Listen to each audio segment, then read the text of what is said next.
Hello, hello again. Pastor Mark here with a really short little Bible study. More than anything, this is a reflection. In fact, I think I'm going to title this Reflection or Reflecting on the Good Things of God.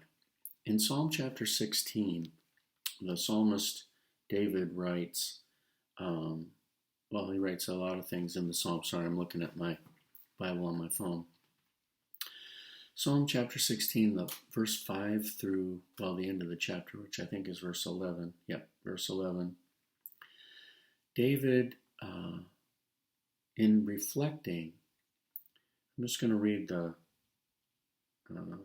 these two verses right now, verses 5 and 6. I'm reading from the New King James translation right now. O Lord, you are the portion of my inheritance and my cup. You maintain my lot. The lines have fallen to me in pleasant places. Yes, I have a good inheritance. Sometimes it's good to reflect, just to reflect on the things that the Lord has done for us in our lives, where we are, counting your blessings, so to speak. That's a good thing. To reflect and think about those things. Sometimes we can get caught up with the cares of life and the rat race, so to speak, and forget and lose sight of what we really have. Recently, in a conversation with some people, we were talking about some of our parents or grandparents. Sorry, I saw something out the window that distracted me. Some of our parents or grandparents, what their lives were like, and then how their lives improved and how they appreciated the things that we take for granted. When my dad was growing up, his family was very poor, and although he lived in town, it was his great-grandparents, but he considered them his grandparents. His grandparents had a farm outside of town, and they didn't even have electricity. And it wasn't because they were so poor they couldn't afford it. It was because there were no wires running out to that part of the county at that time. And as a result, no running water in the house, nothing like that. So when he would spend time with his grandparents, which he did often, helping around the farm, doing different things, when it was time to take a bath, he went down to the creek. And he used to tell me when I was a kid, he would tell stories about his childhood, and he said that water was cold. And then drawing water from the well and bringing it up to the house and priming the pump and at different places around the farm. It was a different life. Well, we were, fast forward many years, we were at some place with a lot of family, and different ones were mentioning different things that they were thankful for, and thankful for this, thankful for that. And my dad says he's thankful for hot and cold running water. And most of the adults that were his age or older laughed and nodded their heads in agreement. I'm a teenager or so at the time, and I'm thinking, what? What? Because for my life, it's every day. I have never lived in a house that I didn't have hot and cold running water. On demand. Turn the faucet and out it comes. Yeah, I've been on camping trips where I didn't have it, but that's not the same. And so later I asked him about it, and he reminded me of when he was a kid and the times he spent. And he said, you take for granted the things that really probably mean a lot. And he wasn't wrong. And so I want today, if you can, reflect on the goodness of God. If you're hearing my voice and you live in the United States of America or Canada or Europe, You have a really good life in comparison to some people that live in other parts of the world that are, when they woke up this morning, they didn't know if they were going to eat today. They didn't know if they were going to find enough water for themselves and their family. They didn't know if they were going to, fill in the blank, because it's an undeveloped part of the world, and things are more primitive. It still happens. It's still real, and I think it's important to be thankful. We're just a power outage away from being fairly primitive, so we should probably consider ourselves blessed on the highest level. Truly, honestly, we're living better today than the kings of the earth did, 150 years ago. Excuse me. My allergies are still affecting my voice. Think about the goodness of God. How that the lines have fallen to you in pleasant places. Most of us have a place to live. You may not own your home, but you're renting or you have a place. Most of us have transportation. We can come and go, and we can afford to put fuel in the transportation.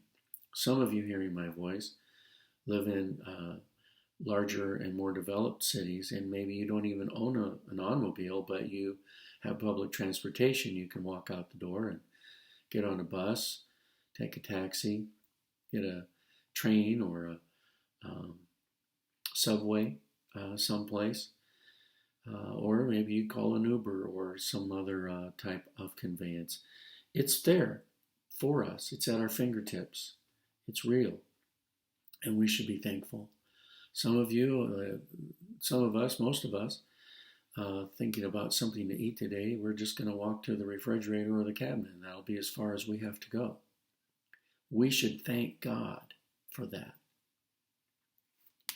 I'm going to read that again. The lines have fallen to me. Sorry about my camera. The lines have fallen to me in pleasant places. Yes, I have a good inheritance. God has blessed me. I have good things. And David goes on to say he's going to bless the Lord who's given him counsel. How many of you know and understand that the Lord gives us counsel? Verse 8, I have set the Lord always before me. Because he's at my right hand, I shall not be moved. Because God is with me, I'm not gonna be moved. What does the Good News Translation say about that? I'm always aware of the Lord's presence. He is near and nothing can shake me. Wow. And because of this, verse 9, therefore, that means because of this, my heart is glad and my glory rejoices. My flesh also will rest in hope. When that day comes, when we pass from this life, we're going to rest in hope, because we do have hope. We have hope. He's coming. Our soul's going to return to him.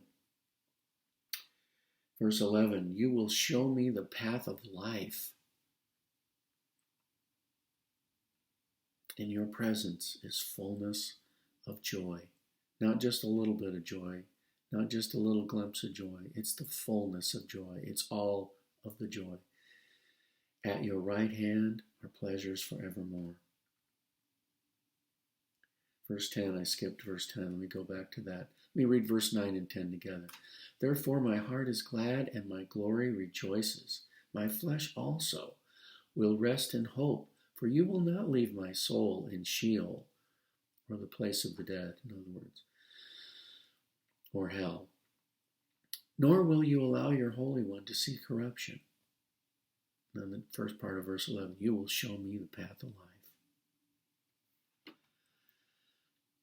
Reflecting on the goodness of God in our lives, reflecting on the goodness of God and what he's done for us and what he's doing, that's important. And we should do it often. But today especially, take a moment. Take more than a moment. Take some time and think about the good things in your life. It's an easy thing to think about the struggles and the bad things and the pain and the trouble at work and the bills and taxes and all those other things that we all dread in life that we face daily, weekly, monthly. But think about those pleasant places, the good things, the goodness that God has extended to us. Most of you hearing my voice are very healthy. You're not dealing with illness or disease.